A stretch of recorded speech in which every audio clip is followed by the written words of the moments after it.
Still have a lot to do, I still have to put away the chairs. But anyway, I've got all the chores.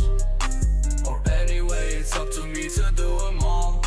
I still have to put my clothes today. All in all, reality is cats, like an alley cat at your park. But now I gotta do your part. I got a day job and a night job and an interview at 5.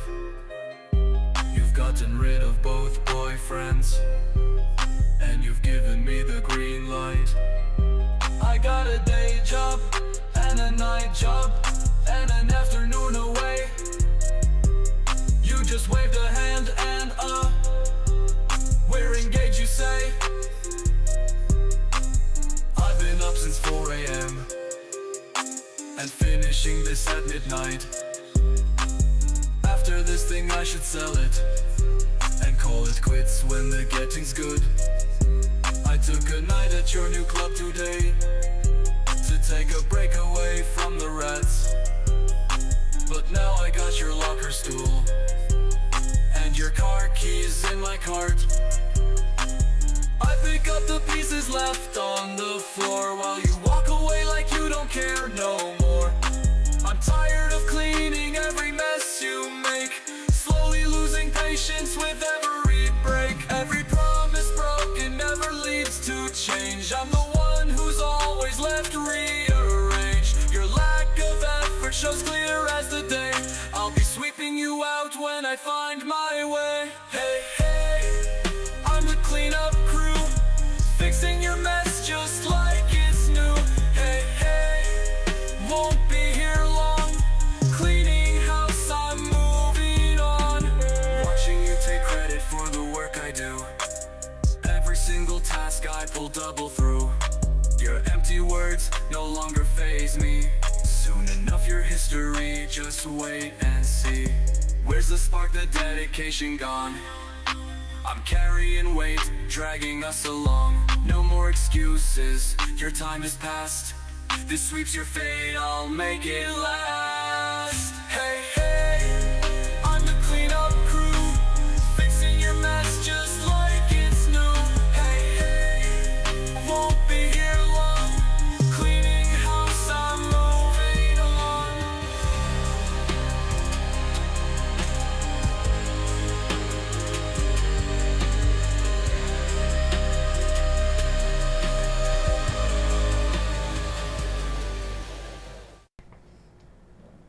Welcome back, welcome back, welcome back. How is everyone doing today? Hopefully everyone is doing phenomenal. Happy to see everyone here tonight. I am Tech Coach Ralph. We are engineered to win. All right, let's put up our banner for tonight. What's going on with my banner? Let me see. Give me a second here. Where things are all over the place. Let me see. Let's put that, and let's see.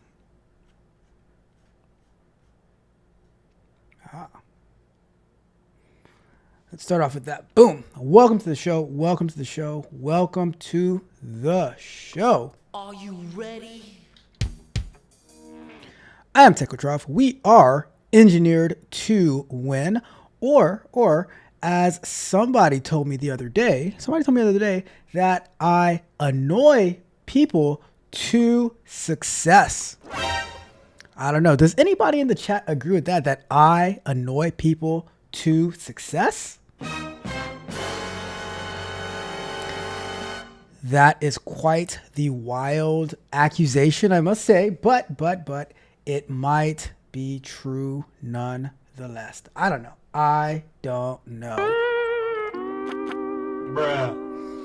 All right, so we have a fun-filled show tonight. Let me turn on the call-in link just in case anybody wants to call in and have a conversation like we did last week with the amazing Bozito coding journey. We had an amazing conversation, and I followed up with Bozito afterwards, and he gave me some amazing news. All right. So let's do this. Let's jump into our agenda. Then I will check the chat. And then I will get to our questions. You know how you're going to do one question chat, one question chat, one question chat, and so forth. All right. So with that being said, let's not waste any time. The link is pinned to the top of the chat.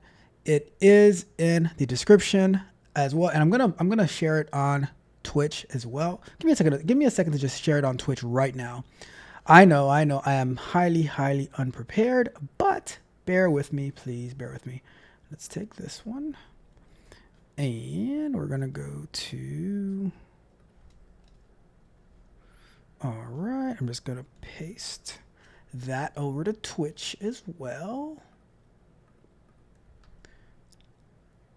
Boom, shared on Twitch. So if anybody's watching on Twitch, feel free to click the link. And I'm giving away 30-day access to the Tech Coach Ralph Patreon for whoever signs up. It is my Mother's Day gift to everyone, everyone. Whoever clicks on the link, it's for you, right? So, because guess what? Everybody gets the benefits from the Mother's Day sales. All right.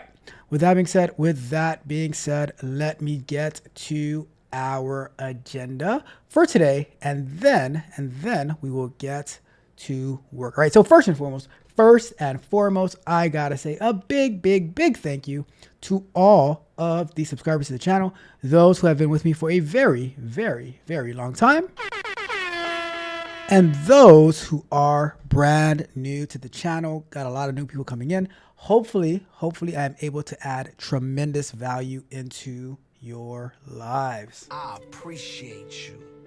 And shout out to the tech barbarians, my tech project members, my technical explorers, all of the Patreon members who we get to have amazing conversations, amazing meetings, working on new stuff in the Discord, working on new videos in the Patreon, working on new meetings that we can level up together. We are the best. We the best. And thank you and shout out to my tech mercenaries. Those are the YouTube members to the channel who keep this channel going, that allow me to be here day in and day out, just about every single day of the week. Let's get it. Let's get it. And like I said, I've shared the Patreon link up. I'm giving 30 days up to, I think I have like up to 30 people that I'm giving 30 days for on me. It is on me. It's not free. It's on me. I'm paying for it. So take advantage while you can and see all the stuff that we have to offer in there. Things like I'm going to be uploading this week the part 1 of the meeting that we had with Magnetar about federal employment, how to use your calendar effectively, how to prepare for interviews, how I update my resume. I'm going to be doing another resume updating session probably in June. So look out for that. It is going to be absolutely amazing. So check it out. The link is pinned to the top of the chat, so you can sign up, get 30 days, and join the fun. All right. Let's see what else. All right. So upcoming shows. We do have Jiu-Jitsu on the Half Guard Halfy channel this coming Sunday night with the guys Henry, Justin, Naum, and myself. I will share that in the chat as well for if anybody wants to check us out on the Half Guard Halfy channel. That is my Jiu-Jitsu channel. Feel free to do so. And tomorrow morning, we're going to be continuing working on large language models. We're going to be working more on Gradio, trying to implement it with some of the projects that I'm working on. Check that out. It's going to be really fun. And also tomorrow, we're going to be tomorrow at noon, premiering the how to configure your AWS CLI. Last week, I showed how to create your access keys. Tomorrow, I'm going to be showing how to configure your AWS CLI so you can interact with AWS and all that good stuff from the command line. All right. So it's really important, really good. It is pretty much the gateway drug to getting into the cloud and work and interacting with it, doing so many good things. All right. Thursday, of course, software explorations. We're gonna be writing out our unit test for our port scanner. All right. A lot of things happening. Want to see you there. Like the video, share the video, subscribe to the channel, hit the notification bell so you can know every time we go live and drop new content. As well, check out techcoachralph.dev. And if you want to take advantage, click the link that is pinned to the top of the chat so you can get 30 days on me. All right. With that being said, we are going to get to the chat. All right, so let's see who we have in the building tonight. First and foremost, we have my guy Magnetar in the building. Magnetar says, Sith Coach Ralph. You don't know the power of the dark side. Shout out to my guy Magnetar. Like I said, Magnetar did an amazing job leading the meetup about federal employment. Gave so many details. I am cleaning up the very first 30-minute-ish segment, and I'm going to be uploading that probably either tomorrow or Thursday morning into the Tech Coach Ralph Patreon for everyone to consume. So check that out. Next up, we have my dear friend Rock the Scrubs, Roxy, in the building. What's up, Roxy? How are you doing tonight? Hopefully you're doing amazing.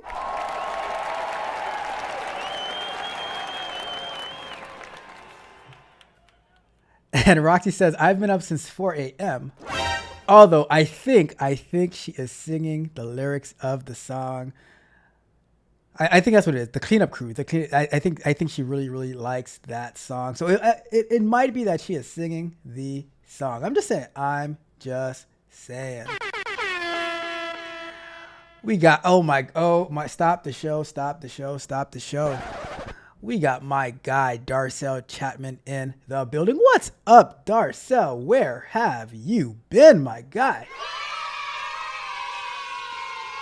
It is always a pleasure when you are able to stop by. Welcome. Hopefully you are doing absolutely phenomenal. Let's see. Magnetar says 4 a.m. Yikesy, wowzers. No more excuses. And we got Bozito Coding Journey in the building. What's up, Bozito Coding Journey? How are you doing today?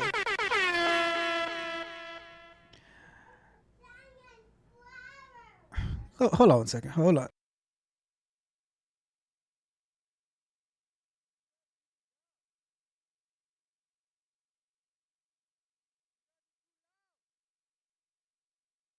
All right. Had to get some unruly people out of the way. All right. I'm back. Sorry about that. I'm telling you, some people, they just don't know when you're trying to run a show out here. I tell you. Bozito Coding Journey follow-up says, I just came to say thank you, Coach. After that conversation last week, I reached out to a few people and I got some real opportunities to get experience. What in the...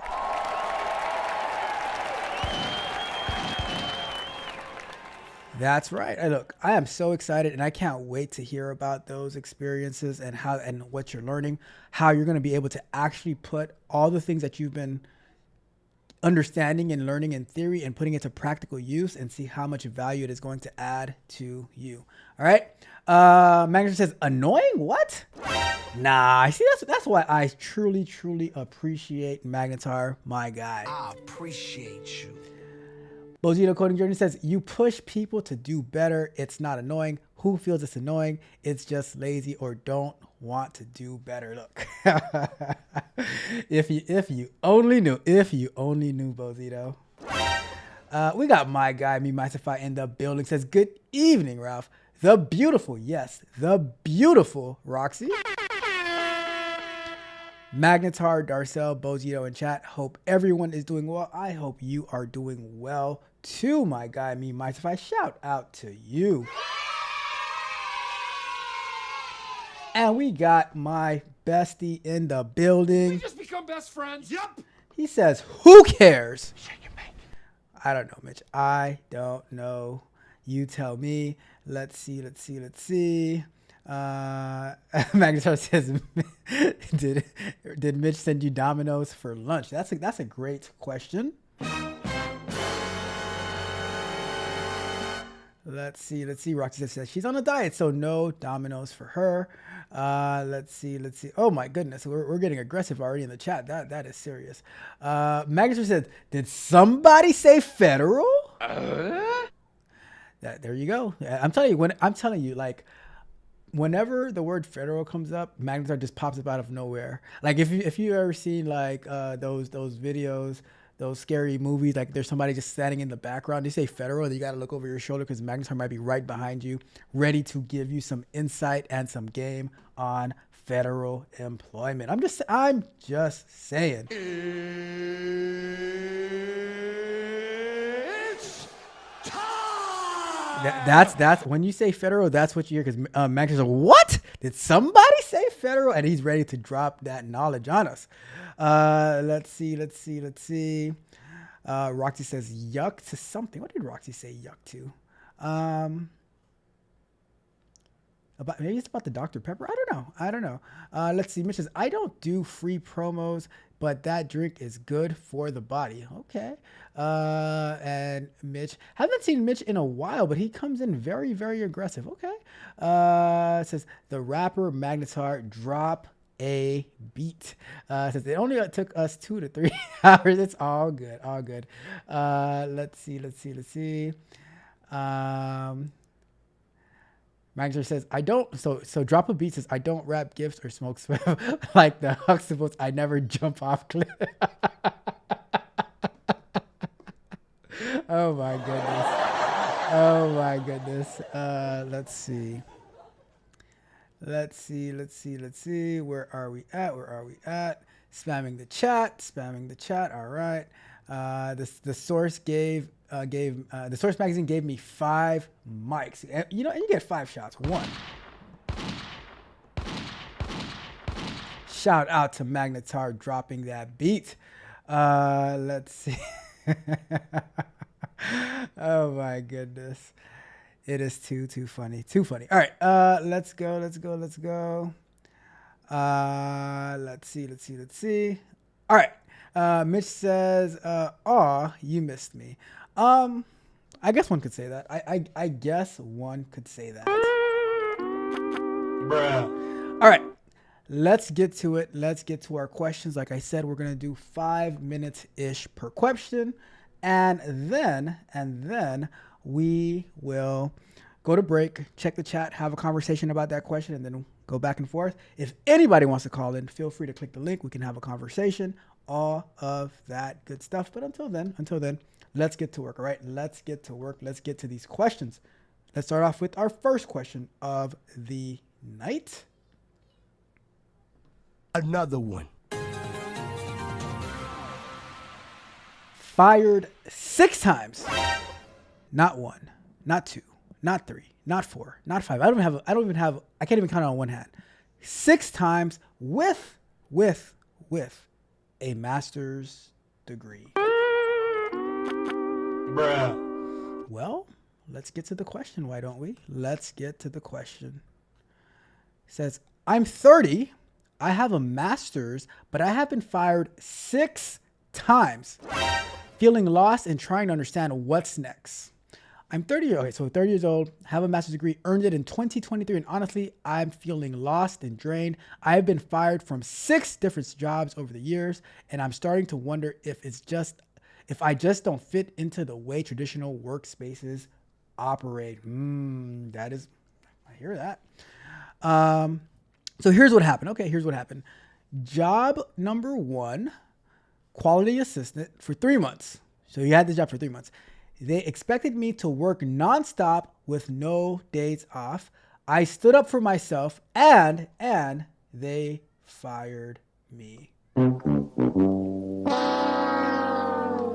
Job number 2, quality assistant again, 7 months. Production manager clearly hated me and made sure I got pushed out. Job number 3, quality controller. I had serious transport issues and was often late. This one is on me. Okay. Congratulations. You played yourself. Job number 4, quality technician, 3 months. I tried to enforce quality in a farm that didn't care about standards. A farm? The farm manager made problems for me until they fired me. Oof. Ain't believing us. Job number 5, HSE officer. 1 year after my master's, I was told I was an what's an HSE? All right, give me a second. What is a HSE officer? HSE officer. that would be a, what is HSE officer? Health, Safety, and Environmental Officer, which is a professional responsible for ensuring a safe, healthy, and environmentally friendly workplace. That sounds annoying. All right. Oh, I didn't miss this. I did not. I take that. Your Honor, scratch that from the record. I take that back. I did not mean to say it sounds annoying. It sounds like a very, very nice and caring position that we all strive for in our lives, right? Anyways, it says I was told I wasn't good to be able to start talking to clients. It felt like they gave up on me without any real support. Lastly, job number 6. Another one. Hygiene manager, 3 months. The director had no understanding of hygiene or work organization. He wanted random execution and I couldn't survive that in that chaos. Now I'm unemployed and questioning everything. I'm not lazy. I care about quality, safety, hygiene, and doing the right thing, but it feels like the more I try to work ethically and professionally, the more I clash with disorganized or toxic environments. All right. Let's get to the answer for this question. All right, let's do it. Let's put up our 5 minutes on the clock. All right, so I'm going to say if within, let's see, 3 months, somehow you're able to get a bunch of jobs, but let's say 3 months, 7 months is 10 months, plus 8 months is 18 months, plus another 3 months is 21 months, plus 1 year is 12 plus 18 is going to be like 30. And then plus another 3 is 33. That's almost a car lease. So in almost 3 years, you had 6 jobs, fired from every single last one of them. So I'm going to say that that toxicity that you're probably talking about, that, you know, the disorganized and toxic environment, it is highly, highly, highly possible. And I might be going on a stretch, right? You might need to listen to Michael Jackson's song, Looking at the Man or Woman in the Mirror, right? A master's degree is just as good as the job it can get you and the income it can produce. Getting fired 6 times in 3 years I couldn't care less about the master's if you cannot keep a steady job. And see, kind of makes me wonder who wrote this feedback or question or something like that, right? Because everything is, except for one, you did take responsibility for one of these issues, where you said that you kept on being late. You had you kind of took accountability where you said, I had serious transportation issues which made you often late. You were just late. I don't care about your transportation issues. You were just late. All right. And that was almost your longest held job, outside of the HSC officer. But I something that I think a lot of people don't understand, right? I think at the very first job where it says the quality assistant, they expect you to work nonstop with no days off. You stood up for yourself and they fired you. I think what a lot of new people in the workplace miss that when you are at the bottom of the pecking order of the totem pole, you are supposed to work relentlessly so that you can move up the ranks so that you don't have to work nonstop with quote unquote no days off. Everyone technically gets a day off, right? Everyone gets a day off. But when you are brand new to the workplace, they're going to ask you to work some egregious hours. And honestly, that is how you make a name for yourself. Simple as that. It's how you make a name for yourself. You want to be able to show that you're a team player. You might not like it. You might be looking for work-life balance, but look, before you get into the workplace, your whole entire life has been work life. It's just been life balance. So now that you get into your first job, after 3 months, you're gonna have some work balance at that point. And then as you grow into your field, as you grow into your sector, then you start to get more experience, and then now you can start to pull your weight around. You see, a lot of people like to stand up for themselves when there's not much to actually stand up for.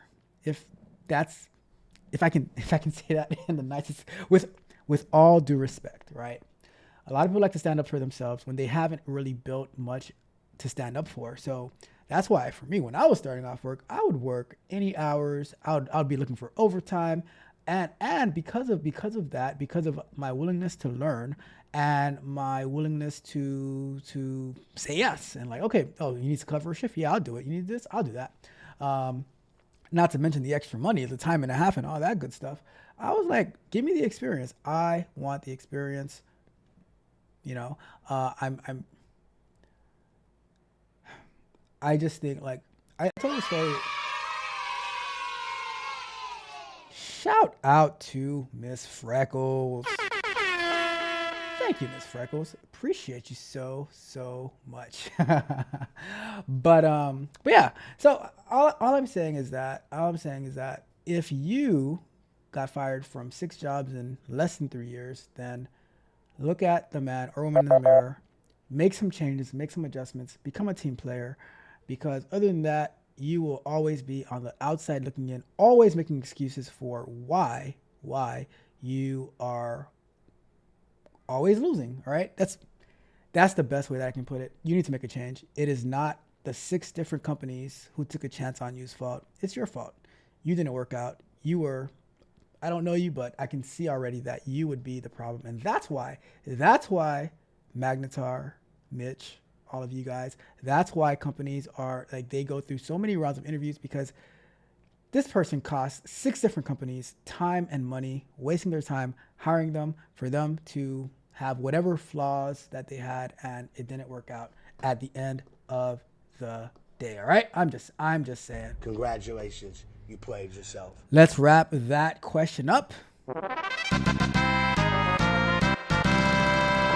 All right, let's go and check the chat to see what we got going on in there. See what's the thoughts, what's the sentiments behind this person who lost 6 jobs in less than 3 years. I'm telling you, there's car leases that last longer than how many jobs this person had. All right, let's see. What do we got? We got my guy Junior in the building. Says, what's up, family? What's up, Junior? Hopefully you are doing phenomenal. Let's see. What else we got? Roxy says, no days off. Crazy? I don't believe it. Some people, they think working 4 days, 3 hours a day means that they're working every single day, 24/7. No. I mean, plus, if you're brand new, you better work. You got nothing better to do. Just graduating, work, build up a name for yourself. Let's see. Junior said, did you say the HSE? I did not say that. I did not say that, Junior. I am not even going to show it because I did not say such a thing. I would never, ever say such a thing. All right. Not from these lips. We got Monica in the building. Says, hey y'all, slipping in the back, lurking as you. Shout out to my favorite lurker, Monica. Always appreciate you and your amazing insight. I appreciate you. Let's see. Mentor says facts.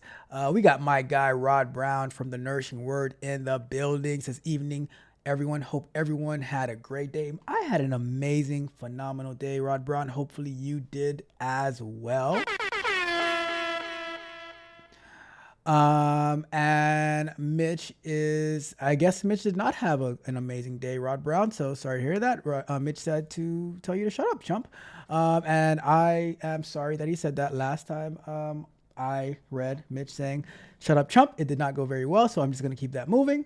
Let's see. We have Miss Freckles in the building. So Miss Freckles celebrates 3 months, not 1, not 2, but 3 months of membership Says, hey techies, I hope I'm not too late. Miss Freckles, you are never ever too late. And great job. I saw you yesterday on the panel. You did an amazing, phenomenal job. Shout out to you, Miss Freckles.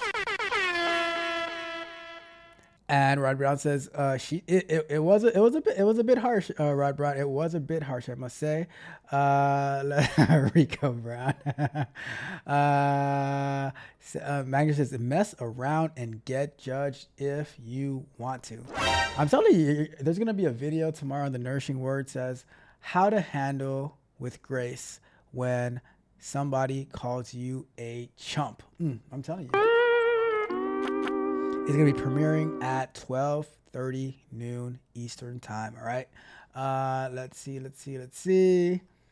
Monica says, felt like quitting yesterday after a developer who was a lead dev told me they don't need to write unit tests because UI end-to-end cover it and wonder why they have so many dumb bugs.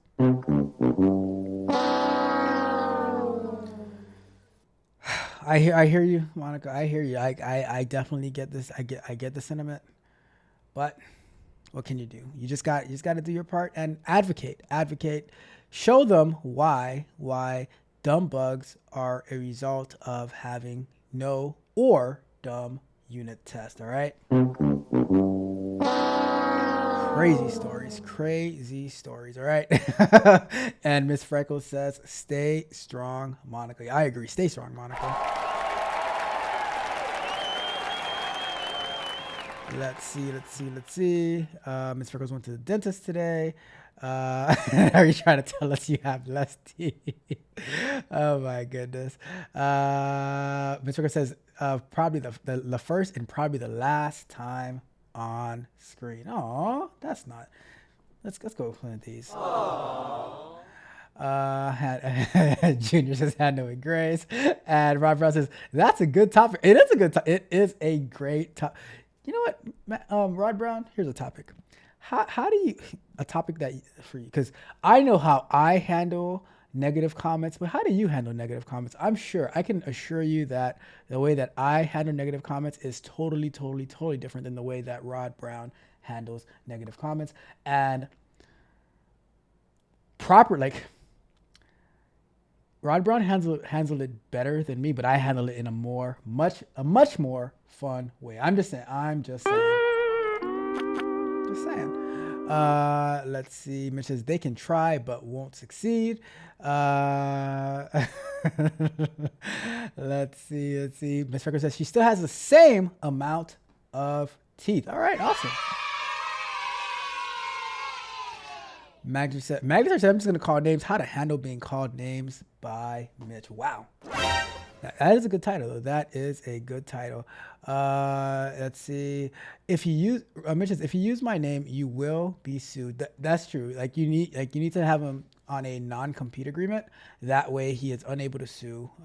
So that's my agreement with Mitch. He is on a non-compete. I made him the VP of data analytics on this channel. That way, he cannot leave. All right. So that is the agreement that we have, right? Let's see. And lastly, Monica says, yes, I wrote up an article to explain this. It just wastes so much of my time. I ended up with the triple work using TypeScript only to make every type any. That is startup mindset. However, we aren't a startup. Bruh. I hear you, Monica. It's though, and you said that's a lead developer as well. That's the tough part. A lead developer talking about unit tests aren't needed. It should just be a standard now. Crazy. Anyways, let's get to our next question of the night. Feel free to call in as well. The link is in the chat, as well as, or the link is pinned to the top of the chat. It's in the description of the video. It's on Twitch. Wherever you are watching, feel free to join in and let's have an amazing conversation. Shout out to those who are watching on X as well. I also appreciate your support there too. All right, but let's get to our next question of the night. Another one. got bodied in a job interview, right? So, for those who don't know what the term bodied means, it's like you got beat up, got handled. Like it's kind of used that in like a sports term, like basketball. Like, you know, if you're in the post and the person just like takes advantage of you in the post, like they just push you out the way and score on you, basically, right? So, that's see that Mitch, get your head out of the gutter. That's the terminology that I'm using in basketball term when they, you know, a big guy backs down a tiny person and just pushes him out the way and dunks. That's what I'm saying, Mitch. All right. All right, Mitch, do me a favor, Mitch. Do me a big favor, Mitch. Stop spamming the chat, please. Please stop spamming the chat. All right. All right. Let's get to the question then. So, pretty bad interview. I have attended an interview. I attended an interview today where I was unable to answer basic questions. I have 2.9 years. How do you measure 2.9 years? 2.9 years? Let's just round up to 3. I have 3 years of experience and also had a recent gap of 7 months. I just want to ask for advice on how people in this community prepare. What in the world? Prepare something on how to improve. Can you post interview related questions you have faced? This was my best opportunity, but I underperformed due to a lack of practice. Here are a list of questions I got asked. What is Selenium WebDriver architecture? Use case and test case difference between collection and collections. I would say the difference between the word collection and the word collections is an S. An integer array, let's see. Write a code to shift zeros to the extreme right. How do you take screenshots in Selenium? Write code and ask what is typecasting? Where is it used? Why do you use Maven? You can also add jars and libraries manually. Why do you add through Maven only? Explain interface, abstract class, how Selenium 4 is different from Selenium 3. Can you write methods in abstract classes? Different annotations used in test and G. Difference between before method and after method. All right, so all right, so this, I can tell this is a heavily Java based interview, but here is let me share with you the general blueprint of interviews, right? Some interviews, all right, let's start the timer. Some interviews will be very technical questions like this one. Some interviews will be, they'll ask you to do a technical project and then they'll have you explain the project and ask you some questions, scenario questions, stuff like that, right? Just depends on the company. However, there is a lot of information, regardless of the company that you're applying for, that is available online, where you can actually look up what type of question that they ask, what kind of, like, so you can actually prepare for the interview. Also, based on the job description that you applied for, they also have, like, you can also get interview question ideas from that. Now, the biggest issue that I see with people when it comes to underperforming in interviews is they do not prepare for the interviews. They might look at their resume, they might look at some documentation, but they don't actually practice communicating. They don't practice how to answer questions in an interview. I was saying the other day that I was working with one of my tech barbarians. I'm preparing for an interview, and there was so many, like we probably prepared for like 5 days straight, interviewing over and over and over again until they finally, they got much better. And one of the biggest problems that people have in interviews is that they can become robotic, right? They can speak in an interview like they're reading an essay. And I'm like, all right, you just have to have a conversation with the person, flow back and forth, answer the questions, but don't be too rigid. But in order to do that, you need to have practice. You need to practice answering questions. You need to, if you ever see somebody being interviewed on TV where they're answering questions, like they have like a reporter or they have a newscaster, whatever you call those people, and they're asking questions, you're answering back, and it flows, right? And you need to practice at being a good communicator.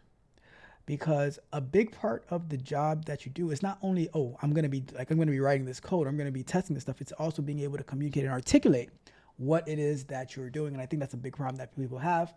And if you cannot be able to explain what you're doing, then people are like, I don't really like, I need the full package, right? Back in the days, like I said, you can get away with not being able to speak and to explain yourself. But today's time, where it's all about selling yourself, selling your service, selling what you are your own business. Everyone is their own business.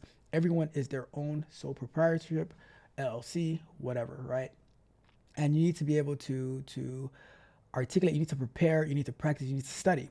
So if you know that these are the type of questions that you are going to be facing in an interview, right, by doing your research, then you should become very familiar with it. You should know about the Selenium WebDriver architecture. You should know about, I mean, this is basic. What's a use case? What's a test case? You should study up on collection versus collections. You might have companies do not change questions for every single person that they interview. It just doesn't work that way. They have a series of questions. So other people might post it on Glassdoor saying, what is the, these are the questions that I asked, and they're going to ask you from those.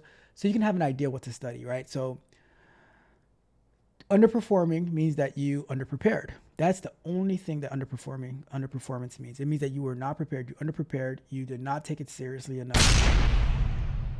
Shout out to Jim. Shout out to you for subscribing to the channel.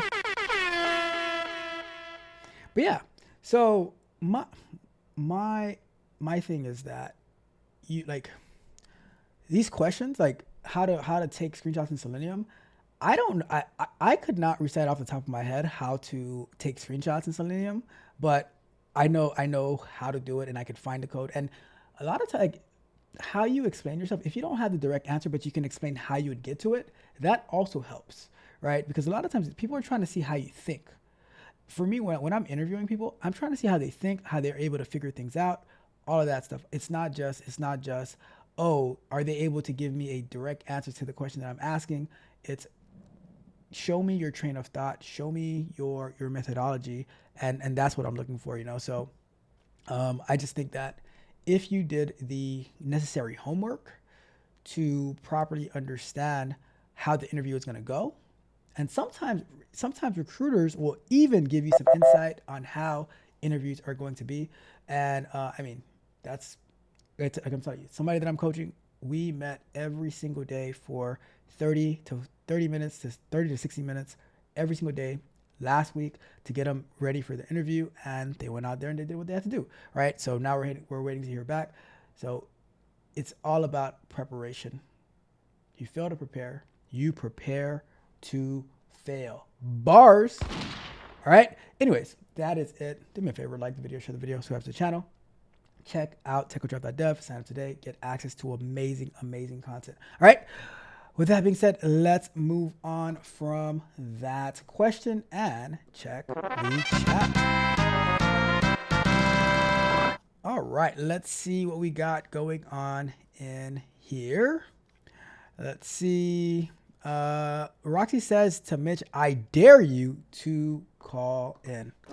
Roxy, you and I both know that will never, ever happen. All right, we know that will never happen, Roxy. Come on, Roxy. Let's get serious.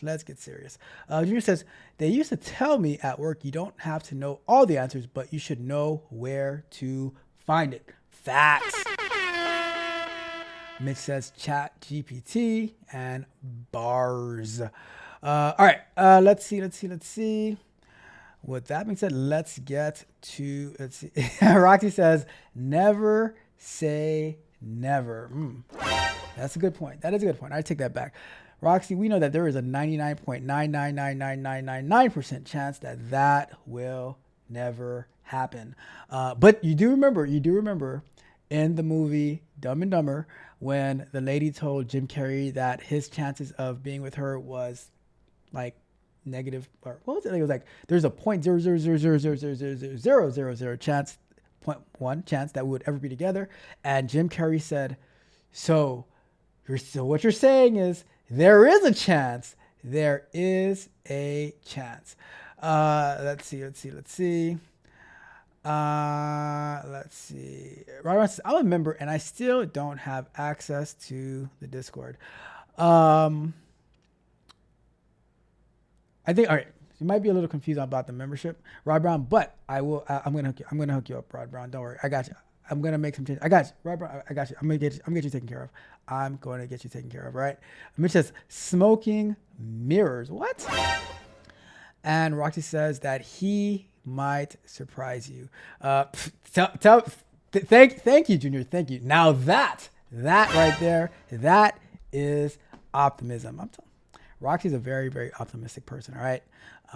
But it is what it is. It is what it is. Maybe one day. Maybe there is that point 0.000000001 chance that it might happen. And Roxy says, you never know. You never know. All right. Anyways, let's get to it.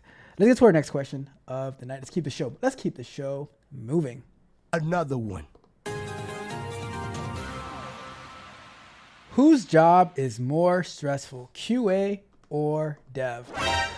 Well, I am curious to see what Monica thinks about this one because if we ask her right now, she might say the QA's job is a little bit more stressful. I'm just saying. All right, let's get to the question. So, it says stress levels, QA versus dev. Based on my research, many QAs switch to dev. I do not have dev work experience, but did personal projects. It was very stressful as a dev. QA also has stresses, but less stress compared to dev. Anyone feel this? All right, so put the timer up. That is a very, very tough question to answer because I would say that a lot of devs, although they might be very quality aware and quality adjacent, they don't want to be responsible for all quality. And although a lot of QA people may understand code, they may dabble in code every now and then, they don't necessarily want to be developers. I cannot say that I have met many QA people who went to development, and I cannot say that I have met many developers who went to QA. I do think some developers end up being like SDETs, some of them, but I think the majority of developers stay developers. Majority of QA stay as QA. I would say that I don't know if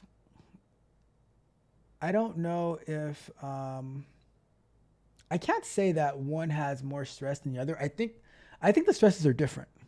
It's like saying who has more stress. Someone who is working 24/7 or someone who is taking care of a child, right?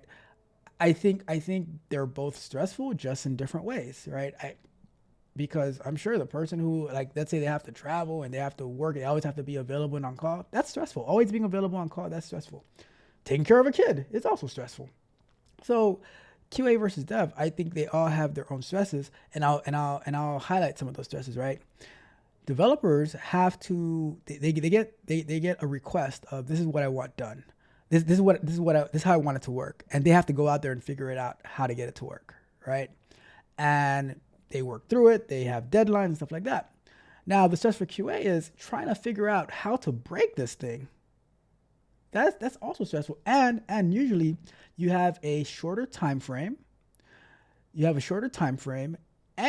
And you also have a shorter time frame, and you also have more developers that you have to test stuff from, right? And if you run into a developer like Monica's developer, they're going to be telling you that, like, quality is not our responsibility whatsoever. We don't need to write no stinking unit tests, right? And I think that you can alleviate a lot of the stress when, instead of QA and dev working against each other, they're working together in harmony, cats and dogs dancing in the streets. That is such a beautiful sight. I think I think more times than not, though, people are programmed and hardwired to be adversarial instead of to be collaborative. I'm always taking the approach of how can I be of more value to the developers that I work with, and even to the ones that I don't work with. Like, how can I help? How can I answer? Things of that nature. How can I just be value to more people? And by me taking that mindset, people are always willing to help me, right? People are always willing to help me in return, and that's because I try to have a team attitude instead of a I don't know any good athlete to use. I think all athletes actually end up not liking each other, but instead of having that Shaq and Kobe attitude, I just like, all right, how can we get this job done? How can we make it right? And that's why I always appreciate a lot of the scrum ceremonies, like the retrospective, what went well, what didn't go well, what can we do better. Um, I just think that everyone has stress. It's just different jobs have their different stress, but that's why you get paid the big bucks. That's why you get paid the big bucks. As QA, it's not on you to figure out how to create something from nothing. And but you need to know how to test this thing that was created from nothing and find all the flaws that might be there. And so I just think that it's hard to say one over the other. So I don't know. That's my thoughts. It's I don't see myself necessarily saying, "Oh, I'm just going to become a developer." I know how to dabble and help out in it, but I think that it's every job has its own stress. People who people who embrace stress, or not embrace, but people who are looking to get away from stress, they say, "Oh, I'm gonna go to dev because it's too stressful in QA." Then they're gonna say, I'm gonna go to DevOps because it's too stressful in dev. Oh, I'm gonna go to cybersecurity because it's too stressful in DevOps. And they're just always trying to run away from stress. You will never outrun stress, right? I think that's the bottom line at the end of the day, that stress will follow you for your entire life, all right? Until you die. Until you die. All right, let's wrap that question up. And let's check what the chat has to say. Let's see. Monica says, yes, QA has more stress. Scapegoat for bad code. That's a good point. And the thing is, because here's the thing with bad code. The code could be written poorly, but the application is working correctly for that time being. And QA is testing like the integration test, the UI and stuff like that. So now, 6 months down the road, because there were poor unit tests, when everything explodes, they were like, "Oh, QA didn't catch this," but it's not really the case. So I do think that QA should play a role in making sure that the right unit tests are being created. Although you're not writing the unit test yourself, you should have some oversight on the unit test. If it has the word test in it, you should have some oversight on it. Is an idea that I'd have. Mitch says, taking care of this chat is stressful. I am so sorry to cause you so much stress, Mitch. Monica says, it really depends on the team and the maturity of developers. Less experienced devs tend to move faster, cause more issues, stress to fix it. That is a very, very good point. That's a great point.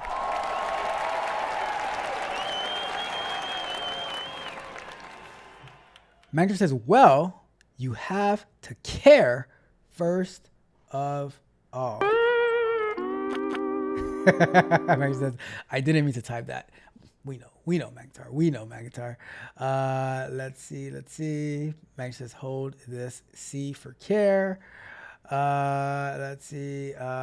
Mitch says, that's my problem. I care too much. I'm moving away, though. Wow. If that is Mitch's...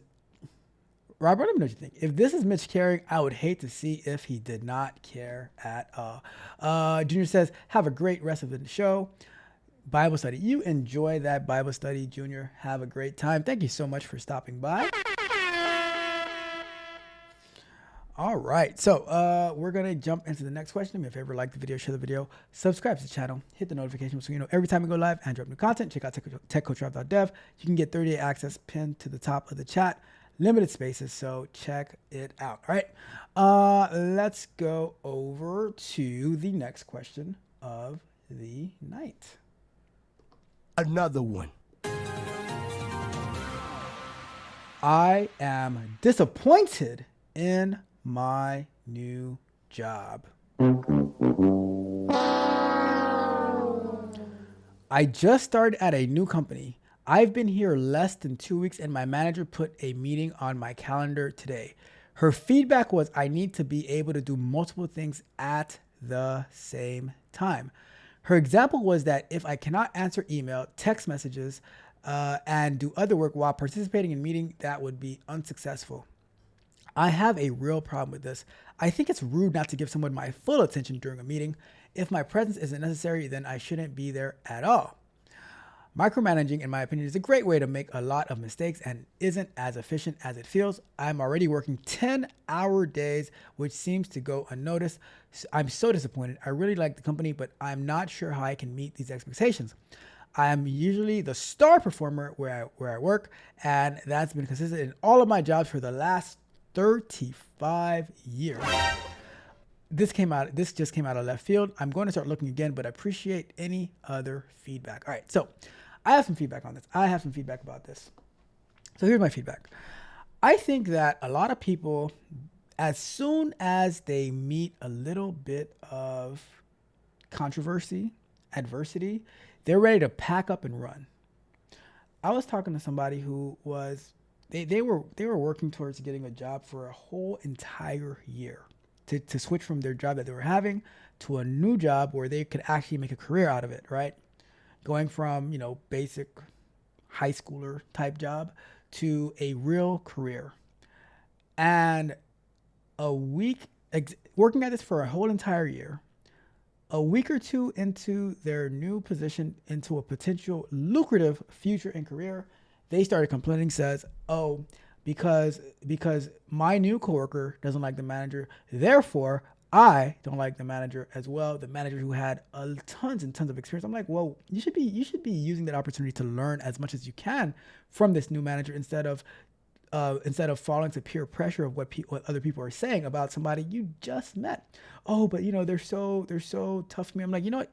For them to be there for 35 years or however many years they were, they had to be a little bit tough, because for that industry, you gotta be careful. So many bad things can happen. So I think that people will check out as soon as they feel challenged or opposed, instead of saying, you know what, let's have a conversation. So if your manager, it's so easy. I think sometimes it's too easy. If your manager says, well, I want you to be able to not pay attention inside of meetings, right?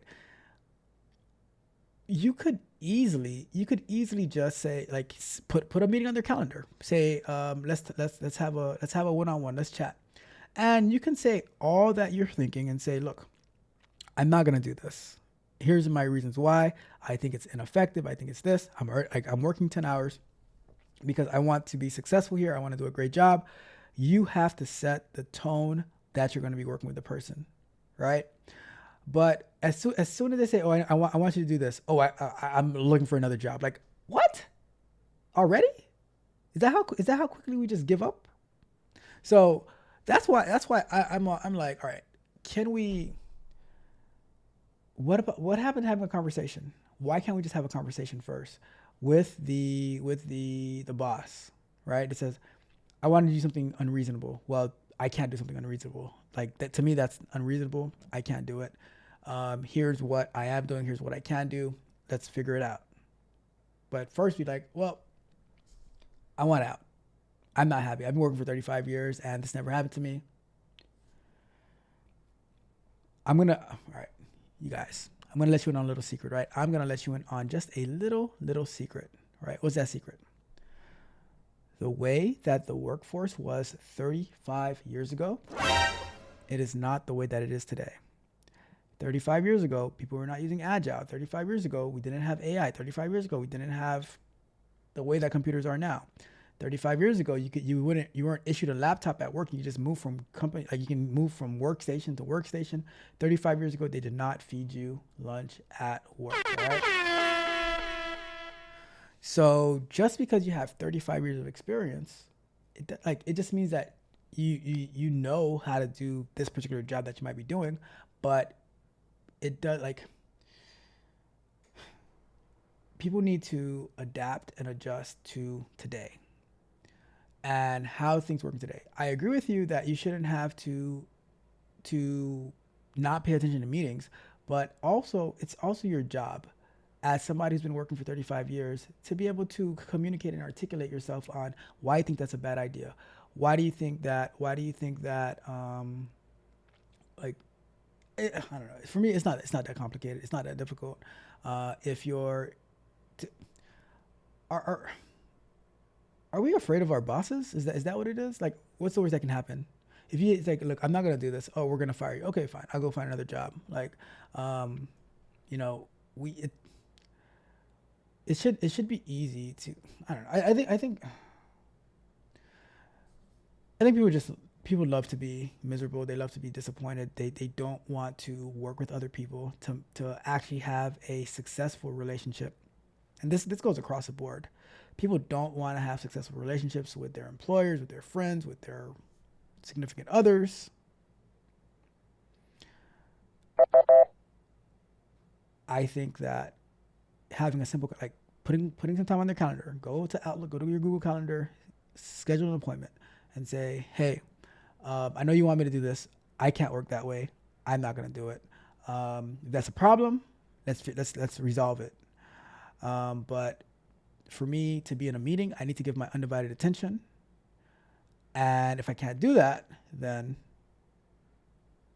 let's figure something out, right? But I think it's a simple solution. I think it is a simple solution. Let's wrap that question up.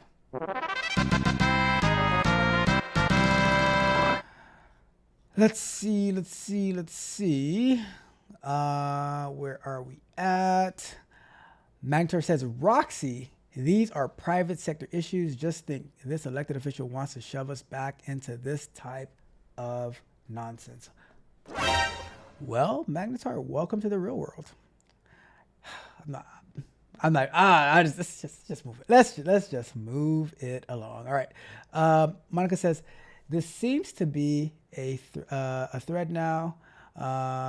We have been losing many people early on, citing the workload, context switching being too much. I don't know. I don't know. I just the workforce is totally different nowadays. I remember having to figure out a lot of things, and now it's like, oh my God, I'm being, what's the word I would use? I don't even know the word. But yeah, I don't know. Roxy, do you find that funny, Roxy? Terrible. Manager says, I don't see how you can focus on defending a country while worrying about this type of stuff.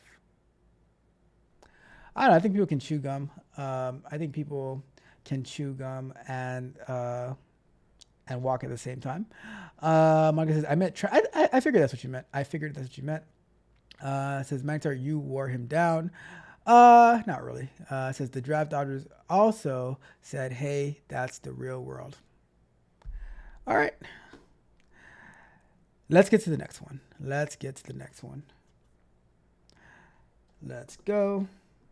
Another one. Making your QA resume stand out. That is one of my specialties. All right. So let's read that question, see what they're talking about. Let's see. So I was sitting here applying for jobs, had this thought and decided I'll throw it out there to see what feedback I could get on it from other professionals. While searching through job postings, I realized a lot of QA/test automation engineer jobs ask for similar experiences bar some niche tools, technologies. When I look at how my experiences line up, I feel pretty good about it. For reference, I am a QA with 8 years of experience, with my work being almost exclusively test automation, now Selenium, Cypress, Postman, etc. All right, I'm going to say something that is very, very controversial into the QA community, right? Postman is not an automation tool. Postman is not an automation tool. Postman is not an automation tool. All right. I'm just gonna throw that out right now. All right. That's my thoughts. That is my thoughts. All right. But then I think these tools are pretty widely used for QA. And what sets apart what I write here from another person who's been building test repositories for 8 years? It must look pretty similar, right? It does. Lead me to the question at hand. What makes a test automation engineer's resume stand out in recruitment process? Is it the amount of detail you throw in on how you designed, built your frameworks? Should you include metrics on test repositories? Most recruiters say shorten resumes to less than 2 pages, but is it different in our field where details matter more? Does it just come down to seniority?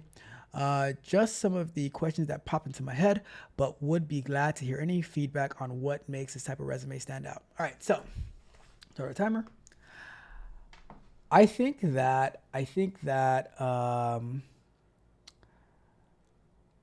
what makes a QA resume stand out is, which kind of almost makes all resumes stand out, is highlighting your accomplishments.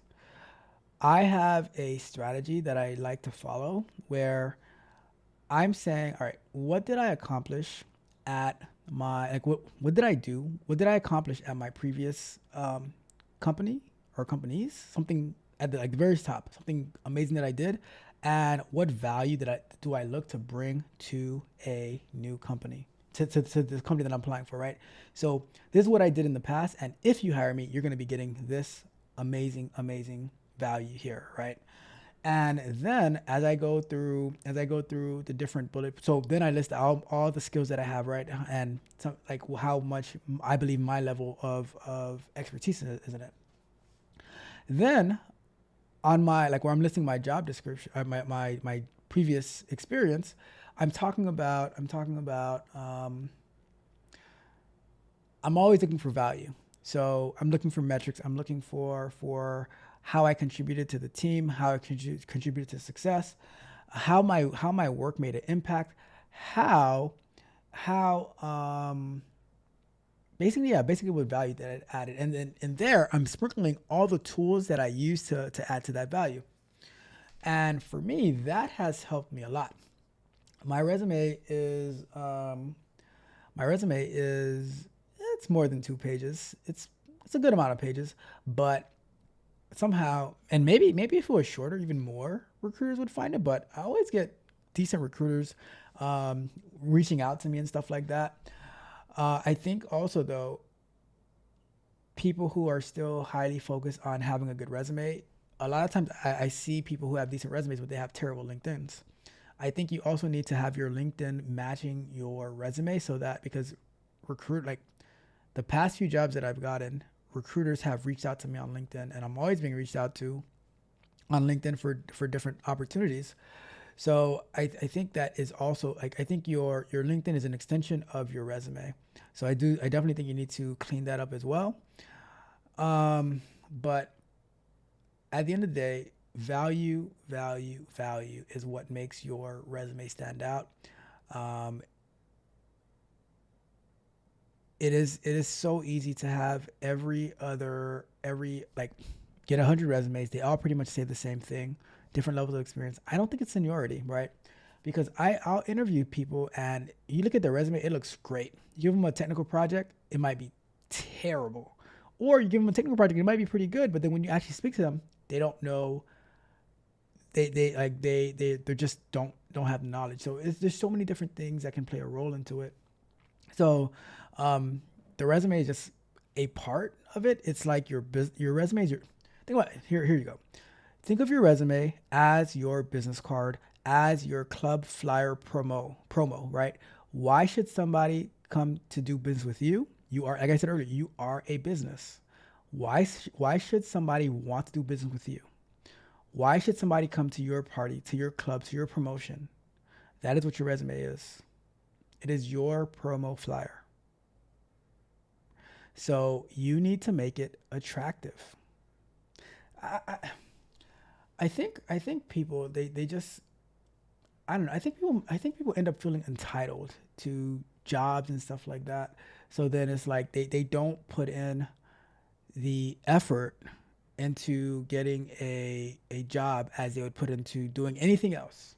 Anything else that they like, whatever. They don't put in the same effort into getting a job as they do into planning a vacation. Right? Um, for me, I think the job is 1,000 times more important because without the job, you're not going on vacation, you know? So I just think that you have to express the value. Why do business with you? And if you can't sell me on that, then why would I do business with you? I know a lot of people they don't like the dynamics of how to get a job. Well, sorry to tell you that nobody owes you a job. Nobody owes you anything. Nobody owes you anything at the end of the day. So you got to work for it. You definitely got to work for it. And it is what it is. It is what it is. All right, let's wrap that question up.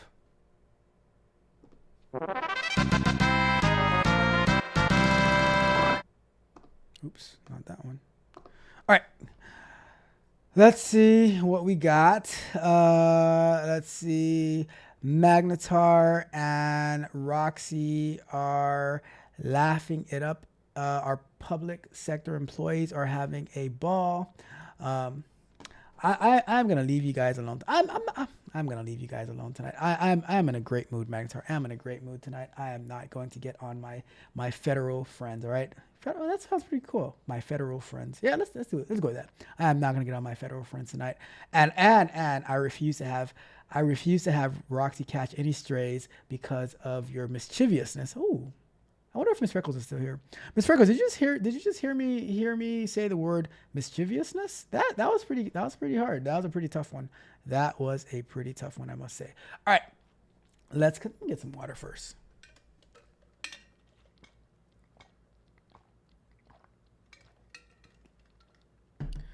All right.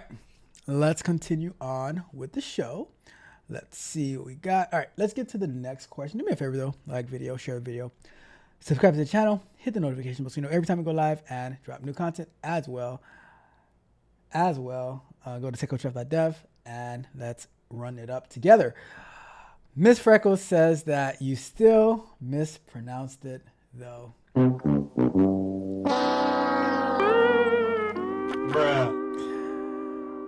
Can I get an A for effort? Can I get an A for effort, Miss Freckles, please?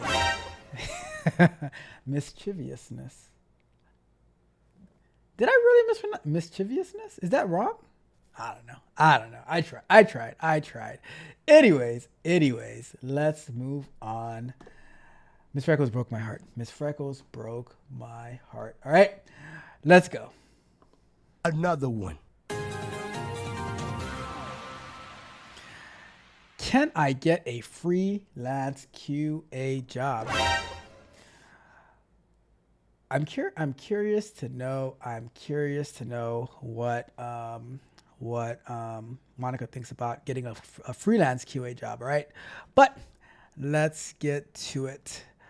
It says, anybody know where to get freelance jobs for test automation?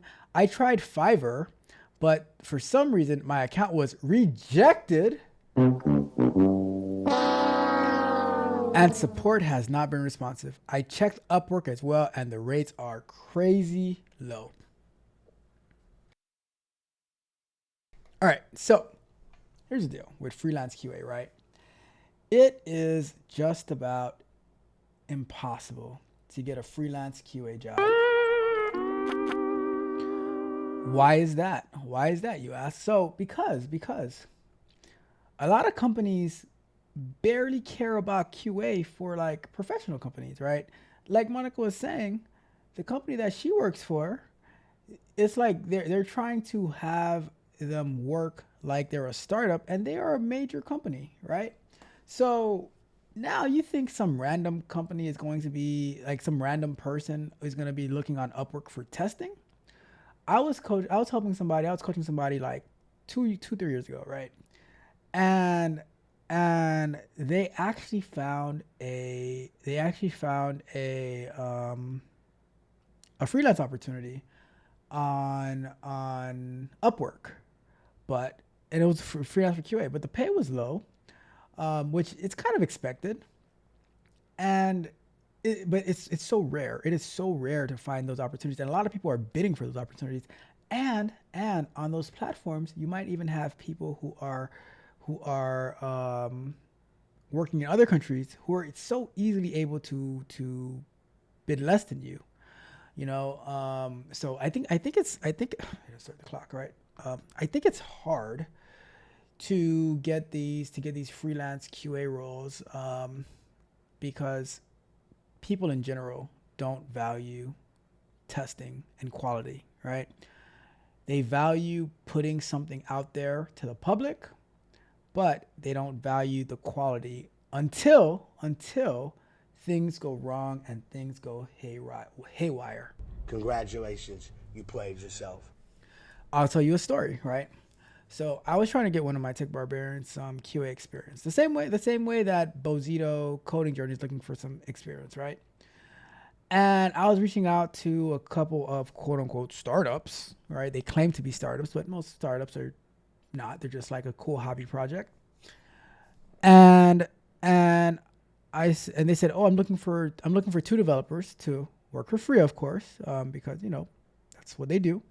That's what these hobbyist startups do. They look for people to build out their idea for free, and you'll be lucky if they offer you any equity at all. But and I said like I said, what does your team look like? Oh, we have two developers looking to add two more. I said, do you have any testing? And this is literally what they told me. They said that, oh no, we don't have testing because we're trying to get the MVP out. Basically, we're not in production yet to have testing. I was like, what? What? That's what happened. So I was like, I said okay, right? Because guess what? I don't care. It's not my product, not my business. Do whatever you want to do.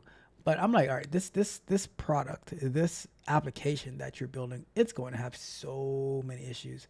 But a lot of times we have a vision, but we don't care about the quality, and I think that is the majority of people. They don't invest in, and here's the thing, right? I was going to have my Tech Barbarian like basically volunteer to set up their testing structure and stuff like that so they can actually build experience. But this person did not value testing, and this startup, I should say, did not value testing. And I think that's what happens more times than not. And that's why it is so hard. Like you can easily find development roles on these applications, or like on these platforms like Fiverr and Upwork. But to find a testing job, if you search for testing, you'll see these stupid testing things where they're like, oh, $5 to test this application or something like that. Some nonsense, like some fake thing, right? I think they're just trying to generate traffic to some application. So it's totally useless. But I think that for real applications, people just don't value it. That's what I normally see. If it's an actual company who and I think Monica is speaking to this point right here. Let me highlight what Monica is saying. Monica says that used to be able to do contracts to build test automation back when Selenium or tools you needed more experience to use. Not much now. Yep, that's totally true. I think that, and even with those contracts, those companies would be they'd normally like do through a contracting agency where they'll say, oh, we need a 3-month contract to set up our automation, to write some test cases and stuff like that. But to quote unquote freelance, so to me there's a difference between a contractor and a freelancer. A freelancer, you get the quote unquote the contract directly. The contractor, normally you go through a contracting agency and then they get a big chunk of the money and they give you part of it and stuff like that. So there is a difference between the two. But I generally have a sense that a lot of startups, they don't value testing, even if it's being offered to them at no cost. They just don't. They think that their code doesn't stink. I know you like to think your code doesn't stink, but look a little bit closer and you see your code really smells like, you know. Let's see. All right. So that, I don't know. That's what I've seen. That's what I've seen from trying to offer startups the opportunity. And here's the crazy thing about it, right? I'll say, well, I have this person who is that I'm training in QA and stuff like that.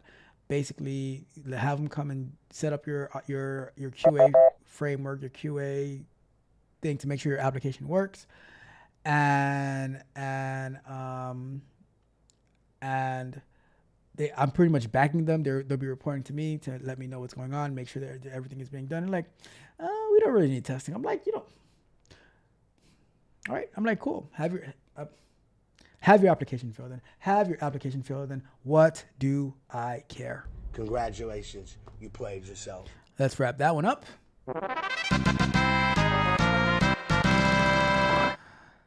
Let's see what the chat has to say. Ms. Rico says, you get a C for effort. Magna says, "Now we're actually not laughing at our private sector counterparts. I actually feel their pain because I used to be one. It wasn't good." I don't know. I absolutely love working in the private sector.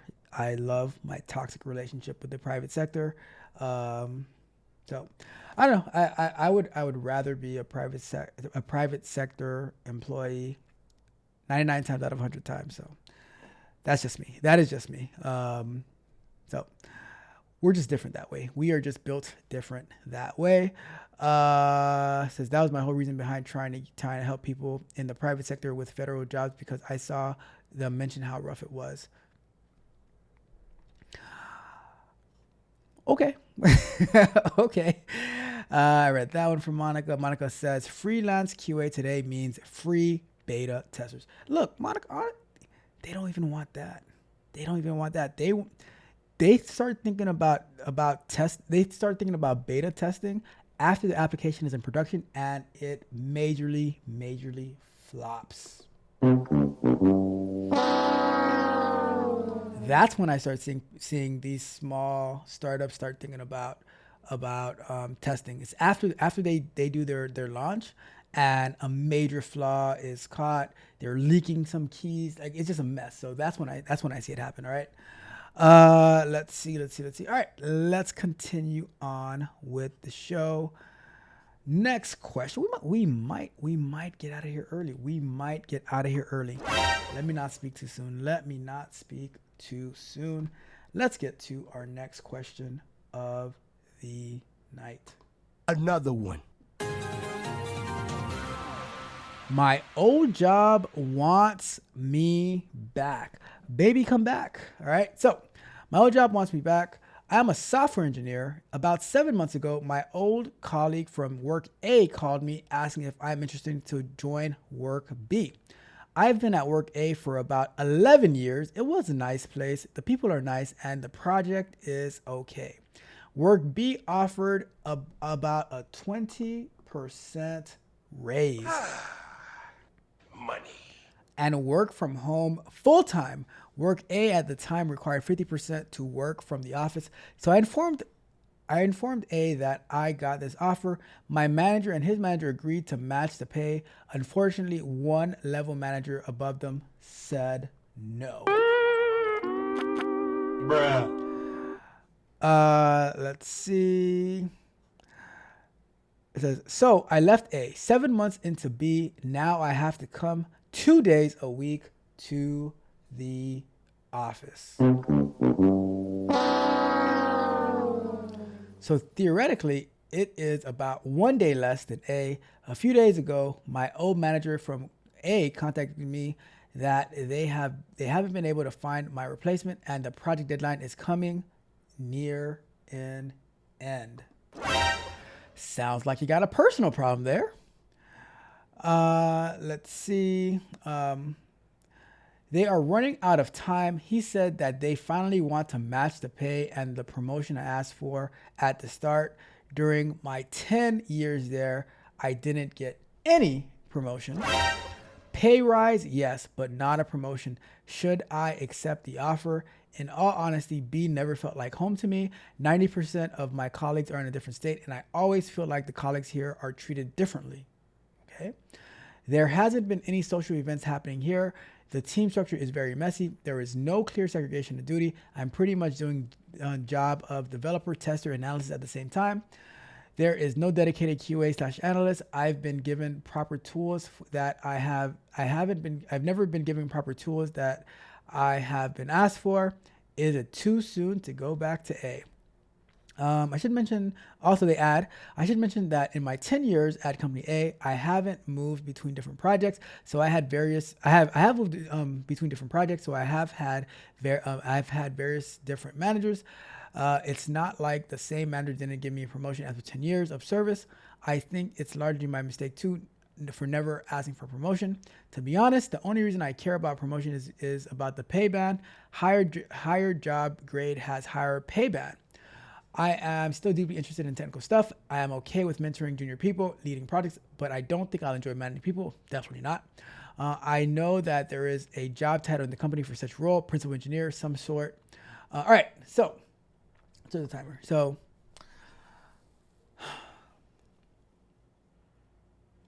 I think that you just found every excuse, every reason to go back to company A, right? I think it is just as simple as that. After you said when company A did not want to match the money, you're like, well, I'm good with getting out of here. But now that they're matching the money, you're like, oh, but it was so good there and all that type of stuff. It was such a nice time, and now I really want to go back. Aww. However, I would ask for more money. Yesterday's price is not today's price. Today's price is not tomorrow's price.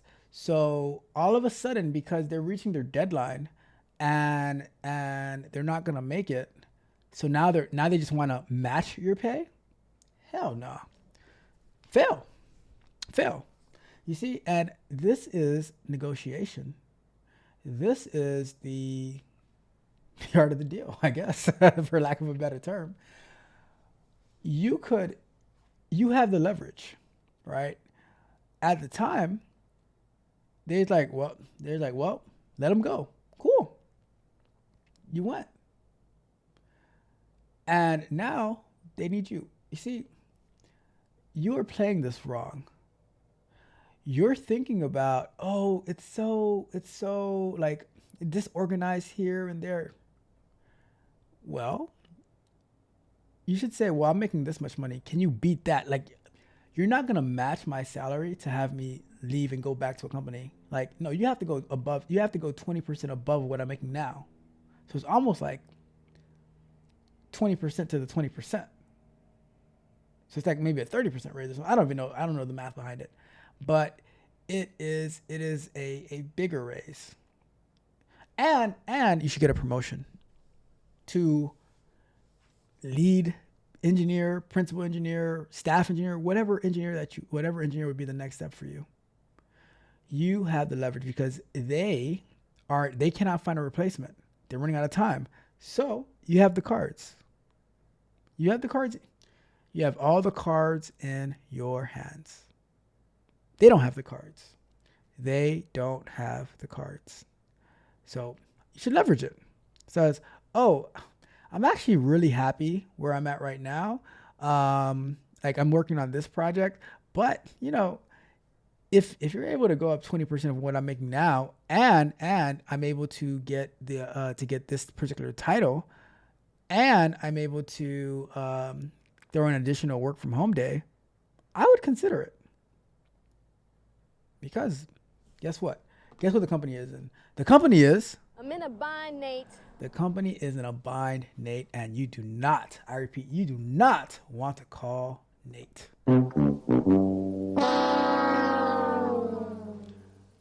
So use that at one. There hasn't been any social events happening here. You know what? The social event is your 20% pay increase and your ability to work from home 3 days a week. All right. But I don't have a problem going back to company A, especially if you didn't burn that bridge. But get your money, leverage it, because if you just go back without getting any concessions, then you will never get any concessions. That the matching, you said they're willing to match, right? Let me see. You said that they're running out of time. They finally want to pay. They want to match the pay and promotion that I asked for at the start during my 10 years. So you should get whatever you want. Let me see. Did you say you're not gonna get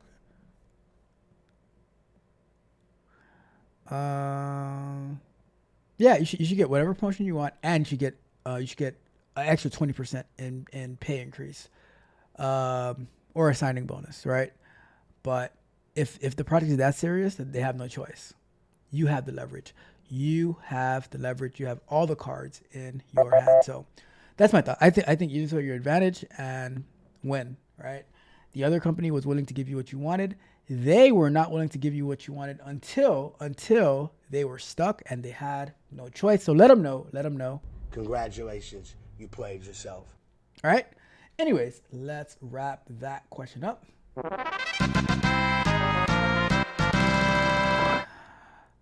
Let's see what we got. Magna says, good subject. They want you back. Ms. Freckles says, gotta go. Check the garden. Have a great rest of the show. Thank you so much, Ms. Freckles. You have an amazing night as well. Magna says, I wonder if Job B did a bait and switch. I mean, yeah, I guess. This part, things change. I mean, yeah, things change. I've seen it happen. Like companies, they say, this is how it's going to be for now. And then different issues come up and it says, this is how it's going to be now. So, at the end of the day, people have, while the companies can switch up whatever they want, people can also say, I'm not going to do it. I'm going to go somewhere else. So that's why I don't like whenever companies do something, it's up to you what you want to accept and what do you want to do about it. If you're going to accept it, then accept it. If not, then go find something else. Simple as that. We got my guy in the building. Wavener says, evening chat, late trying to fix errors. Thank you, Wavener, for being here. Truly appreciate you. I appreciate you. Let's see. And Magna says, back to company A. I'm telling you, they have to pay. Magna, they have to pay. They have to give me an extra 20% for all of the pain, stress, and hardship that they caused me by having me go to company B. Right? Magna says, or company C. That is another option. That's an excellent option as well. But it seems like this person doesn't really like moving around much, because after all, they were at this place for 11 years, and then they switched, and now they're thinking about coming back. So I don't know. Seems like they're comfortable. It seems like they are comfortable. All right. Let's get to our last one. We have one more question for tonight. Let's get to it. Another one. I suck at coding. Can I join QA?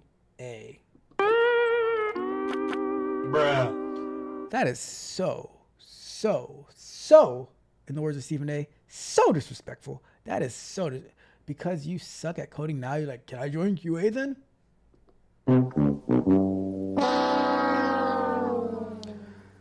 Let's read. It says, I suck at coding. Is there a future to be had in QA? No. Sounds ridiculous, I know, but I've been taking QA courses for months now and always seem to hit a wall when it comes to writing and executing code. Where are you taking a QA course and you have to write and execute code? Okay. I understand it is all theory. I understand it all in theory perfectly well and can follow along with my online instructors, but I never seem to get the desired results. I'm hoping this is a stumbling block that I can overcome, or maybe it's not that necessary to master in the first place. Alrighty then. On another note, the courses I'm taking are several years old, so it could be an issue of outdated software. Any insight is appreciated. Also, I understand that the best route to a QA career is a bachelor's in STEM. Really? Okay. But I am a capital P poor who doesn't qualify for federal loans, so I will eventually be going the boot camp route. I'm really enjoying what I'm learning so far, and I'm pretty committed to this as a viable career path. All right, well, put timer up on that one. So I think that in 2000 to 2010, maybe even 2015, you could have gotten away with not knowing anything about code and end up being in QA. But however, in 2025, starting from like really 2020 all the way to 2025, although the boot camps that you're going to take, which they will tell you that, after 6 weeks, you can get a job making $100,000 a year in QA as a manual tester is possible. I am here to tell you that 99 out of 100 times, it is not going to happen. Bruh. It's just not. It is just not. I think Monica might agree with me that QA now is a highly technical role. While we may not be writing like production code on a daily basis, we write a lot of code. We are responsible for the testing, like to make sure things are working functionally. We're responsible for integration tests. We are responsible to make sure that the code runs through the CI/CD pipeline. We are writing intricate automation tests for the API, for the UI, knowing how to integrate different libraries, how to build reports. How once the developers push up their code, it automatically triggers the test to run, how to run on a schedule. So many things that are important. And we also go through code reviews. We're also looking to see how to maximize our testing, how to reduce the amount of time it takes, all of this stuff. I am pretty much writing code all day long. I'm reviewing code all day long. I'm working in different CI/CD softwares all day long, all of that stuff. So if you think that today's QA is an option and you are not going to actually learn how to write code, I am sad to inform you that that is a very, very low percentage. I see so many people who will pay thousands and thousands of dollars for a boot camp, for a QA boot camp to be specific. And it's people that I've known too, where they'll pay a bunch of money for a boot camp, and because people on YouTube swear by them, and the boot camps almost become like a cult. Because I will say that, most boot camps are terrible because I don't know every single boot camp, so I cannot say all, but But when I say most boot camps, I mean like 99.9999999% of boot camps are terrible. They're fraudulent and they will take your money. They're like, not this one though. They had good reviews. Like somebody left a good testimonial on it. I'm like, okay, like those are fake, right? Like, well, this person said they got a job in 3 months. I'm like, did you see all the reviews that said that? you have to apply like for 4,000 jobs in a year before you qualify for a refund. And did you see that there's like out of 1,000 people, 950 of them couldn't get a job, and the ones that did get a job, they're like making less than they were making at whatever job they have now. And they're like, but I'm gonna be different though. I'm gonna be different, and I want to work remotely. So if these boot camps are not telling you that you are going to be like that, it is a requirement for you to learn how to code and how to write automation before you might even qualify for a job, and then they charge you a whole different price for the automation part of the boot camp, which ends up being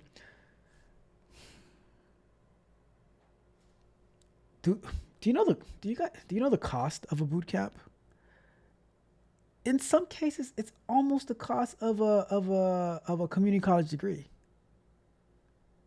So for me, if I'm looking at a resume, an associate's degree in some type of STEM field, web development, whatever, I put more weight in that than some 6-week boot camp that you took that you got some certificate for doing a fake internship. That's just me. That and the people that I have spoken to who come out of these boot camps, especially for QA, I ask them like, oh, do you know how to use Docker? No. Do you know how to use Git? No. Do you know how to do you know how to test something locally? Do you know how to, no. Do you know how to use Jira? No. Do you know how to do this? No. I'm like, so what did you learn? I learned that I can never remember what they call it. I learned that the boundary testing principles, protocols of this, that, and the other, and a test plan of this and that. And I'm like, so how'd you test this? Well, first I would go and I would dig a well in the backyard, and then I would drop some seeds into that well, and I would see how the test plan grows out of that, and and I'm like, what are you talking about? But this is what these boot camps are teaching. So sorry when I am like very, very skeptical of like these boot camps and these like, oh, you can get away with manual testing in QA in 2025. Where? Somebody that I spoke to 2 years ago, right? 2 years ago, they got a job. They weren't selected at first, but the person who was actually selected turned down the job, and then they ended up getting the job as a manual tester. A year later, they're learning how to do automation and Playwright and all this type of stuff. That company took a chance on them, but they said, look, you're going to have to learn this stuff. And now they're doing automation. They never thought they were going to be doing automation. So, and that is one person that I know got a job in QA after going to a boot camp, out of thousands of people that I see on LinkedIn every day who are saying, oh, I did a boot camp, but I can't get a job. So that's I don't know. Learn the code. Like, even if you want to do in QA, learn how to do automation properly. That's your best shot. That is your best shot. Try what I told Bozito Coding last week. Team up with somebody. Find somebody who's building something as a developer and offer to do QA for them, and make sure you automate the API. Make sure you automate the UI. Make sure you have conversations, write test plans, use GitHub, all the whole 9 yards. If you need somebody to walk you through it, I might consider coaching. I'm a little skeptical about coaching nowadays, but I'm still open to it if we have a conversation one-on-one after the fact. All right. But that is that question. Let's wrap that one up. And those are all our questions for tonight. Let me check the chat to see what we have going on. Magna says boot camp. Don't do it. No, don't do it. I agree with you, Magnetar. Delphinchick says, the more I suck at coding people, the better my chances to get a job. That is a fact. That's a fact right there. And Monica says, no, you can't. Please learn to code. You will be better for it. I deal with so many in QA struggling to learn to code now, or think they can get by with copy and paste. Congratulations, you played yourself. And this is something that I also thought of, like, so, because me, before I got into QA, I had a background in web development, right? But then a few years ago, I took because I wasn't familiar with React and stuff like that, so I took a web development course on Udemy, and I got a lot more familiar with Mongo, with React, a bunch, like with JavaScript, a bunch of stuff, right? And I thought to myself, the reason that I was able to understand like QA and selectors and all that is because I already had a good foundation in web development and source code and DNS and all that and that technical stuff. And it would actually behoove somebody to learn, to take a web development course, take an API course, so that they can better know what to test, right? And I think that's like, so many times we try to do the bare minimum, and by doing the bare minimum, we produce the bare minimum as well. And like Monica says, learn to code. It's going to help you a lot. Learn to understand the code that is written by developers, and learn to write your own code when you are writing your automation tests and stuff like that. In 2025 and beyond, if you cannot do that, then QA is not for you. Do not come. All right? Anyways, that is it for tonight. We are going to wrap it up for tonight. Thank you guys so much for tuning in. I really, really appreciate your time. I appreciate you allowing me to add a little bit of value tonight, sharing my thoughts, sharing my perspectives, sharing the thoughts and perspectives of the chat as well. My sister in QA, Monica, with the amazing insight as usual. Thank you so much. Everybody, Roxy, Magnetar, Mitch, Rod Brown, Miss Freckles, Delphinchick, Memicify, everyone, Darcel, everyone that showed up, really, really appreciate you. Everyone watching on Twitch, everyone who is watching on X, every last one of you guys, I truly, truly appreciate you. I appreciate you. And with that being said, we're going to get up and out of here. You guys have an amazing, amazing rest of your night. Techotraf, we are out.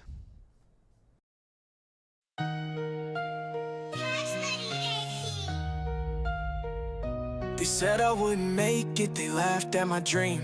Every move I made felt like swimming upstream. But yesterday I met a fan, eyes full of belief. In their gaze I saw the end to my grief. Doubt didn't win, trust began. Looked in the mirror, saw my biggest fan. Heart beats like a drum, fight through the span. Kept on pushing, now I'm the man.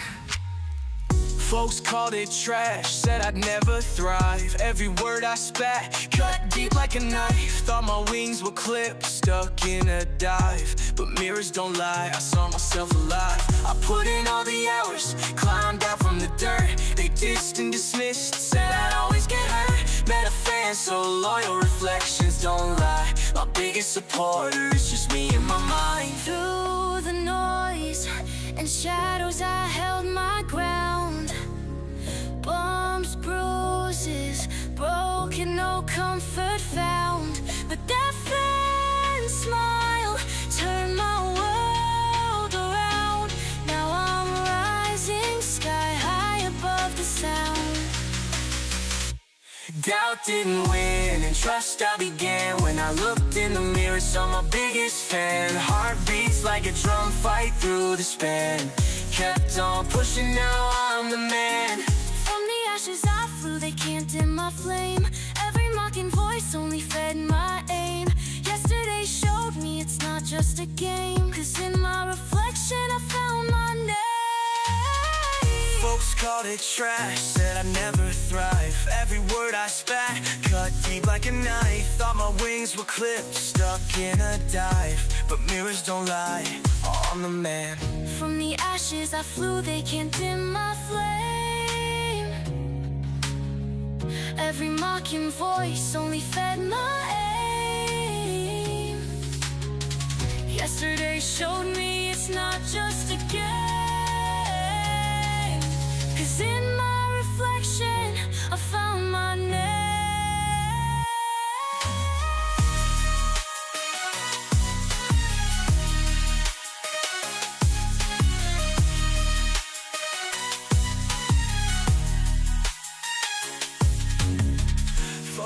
called it trash, said I'd never thrive. Every word I spat, cut deep like a knife. Thought my wings were clipped, stuck in a dive. But mirrors don't lie, I'm the man.